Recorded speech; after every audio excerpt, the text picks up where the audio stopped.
Good morning. Welcome to the IR Theory interview series. I am Dr. Jon Aberg, Senior Lecturer in the Department of Global Political Studies at Malmö University, Sweden.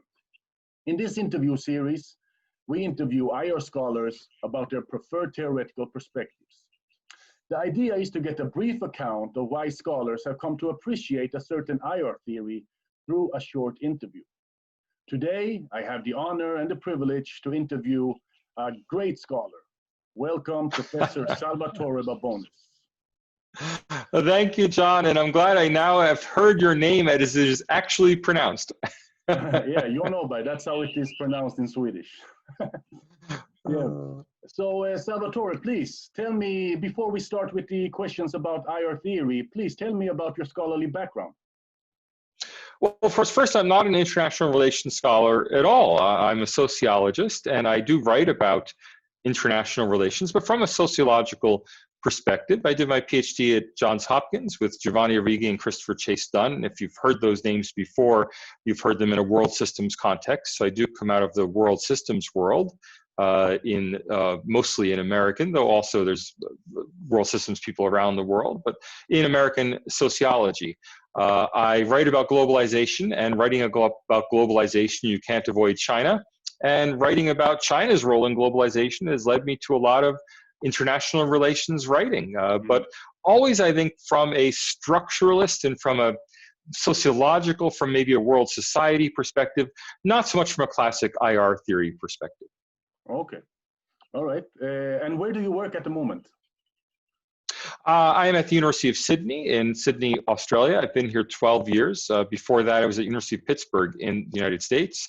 But Sydney, of course, has been a fantastic place, especially for an American. I mean, you Europeans are used to, taking a bus and going to see another country, but we Americans rarely get outside of America for any extended period of time. And I have to say, as an American living abroad for, a substantial portion of my adult life, really has been mind expanding. It's been a great experience for me.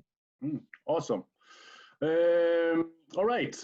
So like you mentioned, your research focused on globalization with a particular focus on China's changing role in the global economy. And you also identify as a world system scholar, or at least did before.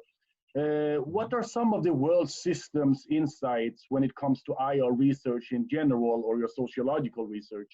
And in relation to US-China relations, or China's role in the global economy in particular? World systems is in my DNA, so to speak. I think, it's easy to forget that the late Emanuel Wallerstein, who was the founder of world systems analysis, there's no two ways about it, always insisted that it was a perspective, not a theory, that it didn't have any set substance. There were no set of postulates that were the world systems postulates. And I think I've taken that to heart much more than many Wallersteinians, and I think maybe even more than the late Emanuel Wallerstein himself, taking a perspective on the world that is integrated, that is structuralist, that always thinks about how power is structured across the world, that doesn't take countries too seriously. So in the world systems tradition, historically, we've tried to look beyond countries, to look at how societies are connected below and above the level of the nation state. Now, a lot of recent world systems analysis is focused on, I think, this kind of reductionist view that every country in the world falls into one of three categories. They're either core countries, semi-peripheral countries, or peripheral countries, and that's how we should analyze them. But that's not really in the spirit of world systems analysis. So I'm still very much a world systems scholar. I don't use the terminology much in my work because I find that, frankly, most people outside the world systems world just aren't familiar with the terminology. But you can very much see the roots of my world systems training in the way I approach globalization as being composed mainly of networks in the world, not so much composed of trade relationships between countries, in the way I like to think about power, and even in the way I prefer to approach world society theory, which you and I, of course, have published on together. But I view world society theory as really, in a way, almost a theory within a larger world systems framework. Yeah, okay. And if you would say something or expand on how it applies to US-China relations in particular, what would you emphasize then? Well, US-China relations for a long time have not been primarily country-to-country relations. Now, it's hard to imagine that when here you have Donald Trump saying China, China, China, and it seems like that's his obsessive focus. But if you go back even to the early 19th century, the United States presence in China was always led by individual Americans, by corporations, by people trying to make a profit. After the Civil War in the United States, there were many American soldiers, particularly ex-Confederate soldiers, who, after demobilization in the US, went to China and ended up fighting in the Taiping Rebellion in China. So that deep involvement of the United States in China has been a deep societal involvement. The foundation of universities in China is often traced to US missionary schools. Now, there have been government-to-government relations, and those have been important, and they continue to be important today. But I think China's integration into a US-centered global economy was not sparked by Bill Clinton getting a bill through Congress to get China into the World Trade Organization. It was really sparked by, well, to read Gary Hamilton's research, I don't know if you're familiar with the sociologist Gary Hamilton writing about global production networks. He says that the connection between the US and China and the globalization of Pacific production networks was all driven by the shift in America from city center shopping to suburban shopping malls. That move to suburban shopping malls led to the rise of the specialty store. So we all take it for granted now that you can go into a shopping mall and there will be dozens of individual specialty stores selling their own lines of clothing or sporting goods or what have you. Well, 80 years ago, those didn't exist. They only exist because of the shopping mall. And their existence led to the need that these were stores that didn't have factories. They just needed to source production somewhere. And where do they source production?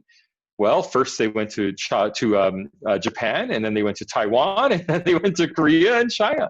And so these changes in the structure of the US economy led to the integration of China into the larger world economy.